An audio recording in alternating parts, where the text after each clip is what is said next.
Hi, my name is James P. Louvier. I call myself Dr. Hands-on Science because I develop materials for teachers so that they can show kids how to operate various devices and experience the reality of physics, such things as mass and inertia and so on. Well, that's not what I'm here for. I'm here to appeal to our common sense and to our immediate experience in a line that sounds like something from sporting news. My mother used to say, "You have a perfect right to do such and such and such a thing." And she would tell my sister and myself, and I'm sure my brother, she would say, "You have a perfect right to go do this and that, whatever."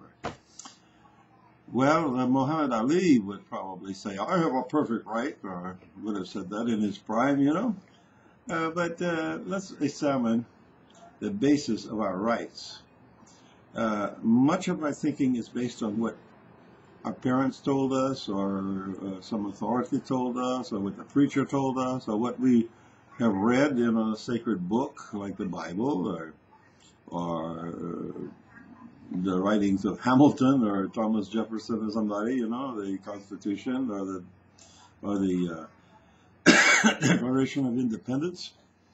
Unfortunately, right now it's not the time to go on what we've always gone on.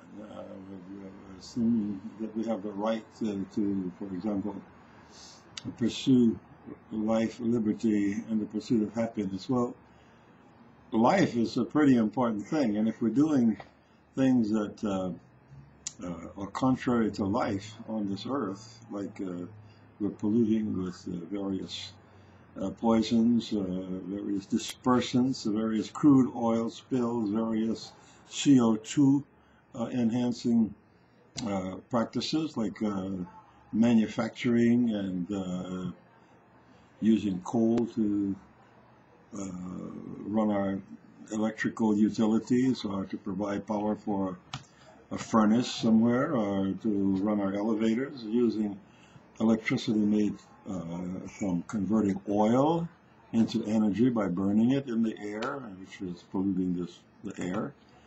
All these kinds of things are catching up with us, and we're seeing that our dependence for oil, our greed and thirst for oil is a problem.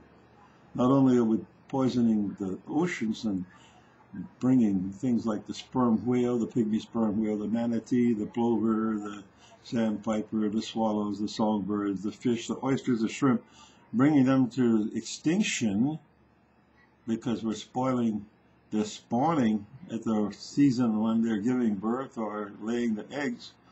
When we're doing all these kinds of things to the earth, we have to stop saying, oh, we have a right to pursuit of happiness. We can have a NASCAR that celebrates the burning of oil. We can convert food like corn into fuel for our SUV.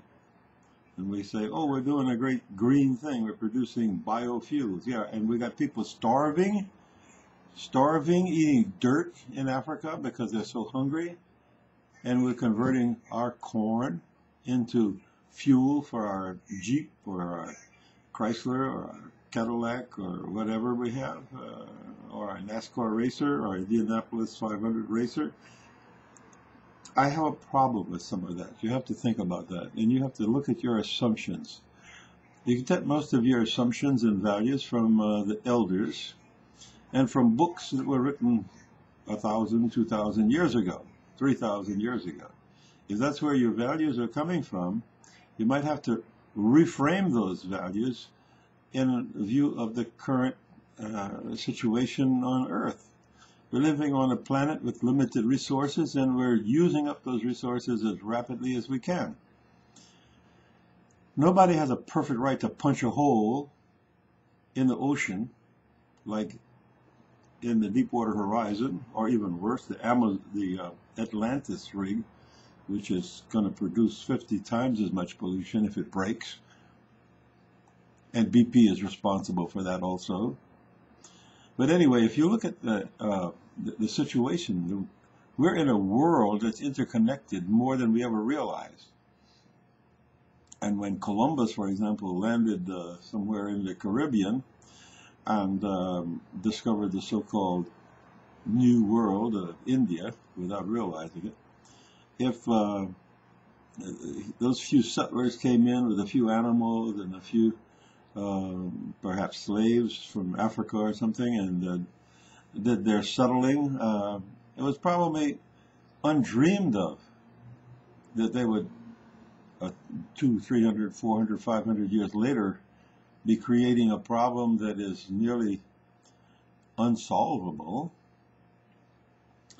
We have some really big problems right now that are founded on this idea that they can explore and conquer and claim a land anywhere, life, liberty, the liberty to be a libertarian and make your own rules without any interference from a government. That doesn't sound good to me. The pursuit of happiness. If your happiness is to be driving or attending NASCAR races or other events like that that celebrate the burning of fuel, maybe you don't have that pursuit of happiness right like you thought you did. You get this idea from what's commonly accepted in your locality, whether it's America or Texas or China or whatever. You get your assumptions from somewhere. And we have to re-examine these assumptions. We have to really go deeply. And do I have a perfect right to do this, that, and the other? Pollute the ocean? No, I'm not polluting the ocean. I'm only drilling for oil to run your car without having to go to some unfriendly nation to buy the oil. Yeah. That's all very rational, but it doesn't work. I beg of you, start re-examining your assumptions, and I wish you well. Many blessings to you. Bye-bye.